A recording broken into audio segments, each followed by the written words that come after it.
les humains en général, on veut toujours avoir le choix. Et je te demande, hey, qu'est-ce que tu veux manger? Tu me dis entre quoi et quoi? Et là, je te dis, je sais pas, une pizza, une salade, une lasagne, qu'est-ce que tu veux manger? Et là, tu me dis, qu'est-ce qui est le meilleur? Parce qu'il y a le choix qui s'offre à toi, il y a les différences qui s'offrent à toi. Et du coup, tu veux la meilleure décision. On est constamment en train de chercher quelle est la meilleure solution. Et une fois, quand je termine de te donner la meilleure solution selon moi, tu continues à me poser des questions. Par exemple, je te dis, la pizza, c'est la meilleure pizza. Toi, tu vas me dire, ok, mais une pizza quoi? Pizza au fromage, pizza au pepperoni, pizza végétarienne. Quel est le meilleur? Ah, pizza au fromage. J'aime. Ma maman n'aime pas, mais moi j'aime. Quel est le meilleur? Quel est le meilleur? Quel est le meilleur? Quel est le meilleur? Quel est le meilleur? Quel est le meilleur? On veut toujours savoir quel est le meilleur. Ça devient encore plus compliqué lorsqu'il s'agit de la religion. Tu es là devant une personne qui ne croit pas et toi tu crois en Dieu. Hey, est-ce que tu crois en Dieu? Non, je crois pas en Dieu. Ah, moi je suis chrétien. Et là tu commences à parler de ta religion. Tu parles et au final la personne te demande entre ta religion, entre ce que je crois et ce qu'une autre personne croit, quel est le meilleur? Entre le chrétien protestant, le chrétien pentecôtiste, le chrétien baptiste, le chrétien évangélique, le chrétien un tel, le chrétien un tel, quel est le meilleur? Et ça c'est ma vidéo pour aujourd'hui. C'est parti. This is Major Kill. This is Major Kill. This is Major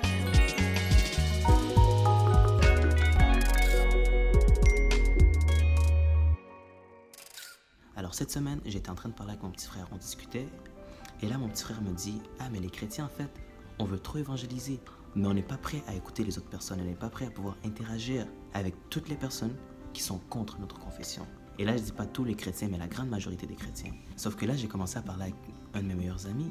Les chrétiens, on est grave, on n'est pas ouvert d'esprit, c'est mauvais en fait. Parce qu'en faisant ça, on a créé une division même dans notre propre religion. Dans notre propre religion, on a réussi à créer la division. Et la division, elle a amené à la confusion. J'ai une de mes amies, je lui parlais souvent de ma religion, mais très vite fait, très vite fait. J'ai jamais ouvert la Bible devant elle. Je lui ai jamais cité un verset de la Bible.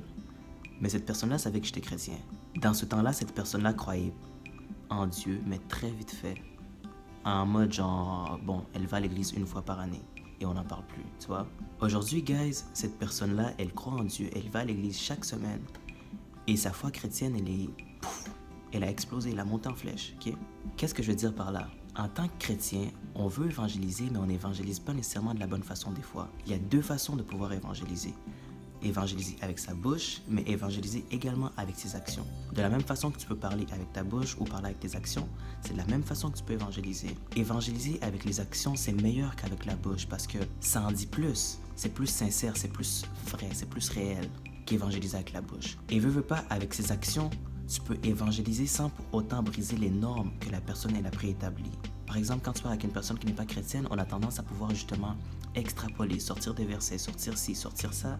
Tandis qu'en évangélisant avec nos actions, des fois, tu n'as même pas besoin de demander l'autorisation, tu n'as même pas besoin de rentrer en un contact quelconque avec la personne, mais juste de comment tu agis, de comment tu reflètes la parole. Ça en dit beaucoup sur toi. Et ça, on oublie ça en tant que chrétien. Back to the basic, faut pas oublier que la parole, elle parle, mais les actions parlent encore plus. En tant que chrétien, on a pu réussir à amener la division dans notre propre religion. On a pu amener la confusion dans notre propre religion. Aujourd'hui, tu peux parler à un chrétien, il te dit « Je suis pentecôtiste, je suis baptiste, je suis protestant, je suis évangélique, je suis peu importe. » C'est pas mal d'être de n'importe quelle confession. C'est pas du tout mal, ok? Mais hey, on est une grande famille. Au final, on est tous des chrétiens et on croit en un Dieu qui est le Père. Il faut pas qu'on puisse commencer à se diviser entre nous parce que justement, en se divisant entre nous, ça crée la confusion. Et cette confusion-là, c'est quoi? C'est que justement, il y en a qui sont là. Quel est le meilleur entre un chrétien pentecôtiste, entre un chrétien protestant, un chrétien évangélique, un chrétien baptiste, un chrétien ci, un chrétien ça? Qu'est-ce qui est le meilleur? Et aussitôt que le doute se met en place, aussitôt que justement il y a des personnes qui ont des choix devant eux, je vous l'ai dit au début, ils vont tout le temps chercher qu'est-ce qu'il y a de meilleur. Et ça amène la confusion des fois. Et ils sont comme, ok, mais si ça c'est le meilleur, pourquoi lui il croit pas en ça? Pourquoi lui ci? Pourquoi lui ça? Pourquoi il y a des chrétiens qui peuvent boire de l'alcool? Pourquoi il y a des chrétiens qui ne boivent pas d'alcool? Pourquoi il y a des chrétiens qui se couvrent la tête? Pourquoi il y a des chrétiens qui se couvrent pas la tête? Pourquoi il y a des chrétiens qui sont ci? Pourquoi il y a des chrétiens qui sont ça? La confusion, guys. Tout ça parce qu'il y a des choix qui s'offrent à nous. C'est pas bien.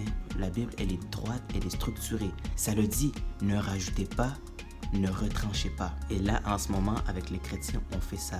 On rajoute, on enlève. La Bible, c'est vrai que ça peut être compliqué à interpréter. Quand Dieu est monté en haut, quand Dieu il est parti, il a dit, « Hey, je vous laisserai pas comme des orphelins. Je vous enverrai quelqu'un qui vous enseignera. » Et ça, c'est le Saint-Esprit.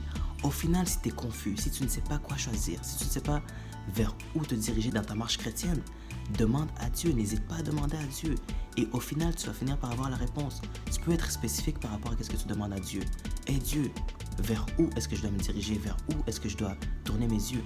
Et il va te donner des signes. Tu peux même lui demander, hey Dieu, je veux que tu me parles en tel signe. Je veux que tu puisses me montrer. Je veux que tu puisses te révéler à moi de telle façon. Tu peux être spécifique par rapport à Dieu.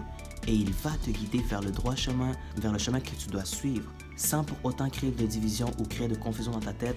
Et ce sera clair, ce sera structuré. Mais en tant que chrétien, il faut qu'on arrête de pouvoir se diviser entre nous ou de pouvoir essayer de chercher quelle branche elle est la meilleure par rapport à une autre. Il faut qu'on arrête. En conclusion, qu'est-ce que je veux dire? Première chose, tu peux continuer à prêcher l'évangile à tes personnes, tu peux continuer à prêcher l'évangile à ton entourage, mais fais-le de la bonne façon et respecte les normes qui sont préétablies. Dis-toi une chose, si tu veux qu'une personne te respecte en tant que chrétien, il faut que tu respectes la personne devant toi en tant qu'individu, en tant que ce qu'elle est. Et ça, je suis pas en train de flatter qui que ce soit, je suis pas en train de réinventer la roue. C'est juste, c'est la base. Le respect, c'est tu respectes une personne pour ce qu'elle est, elle va te respecter pour ce que tu es. OK? Première des choses, tu peux évangéliser avec ta bouche, tout comme tu peux évangéliser avec tes actions.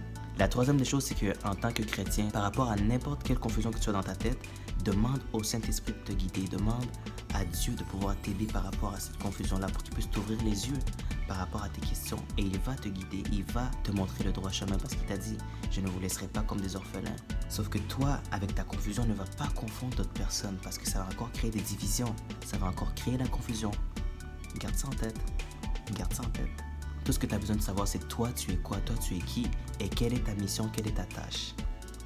C'est tout. Bref, c'est tout pour moi. Que Dieu vous bénisse et qu'il vous garde, comme j'ai dit. Peace.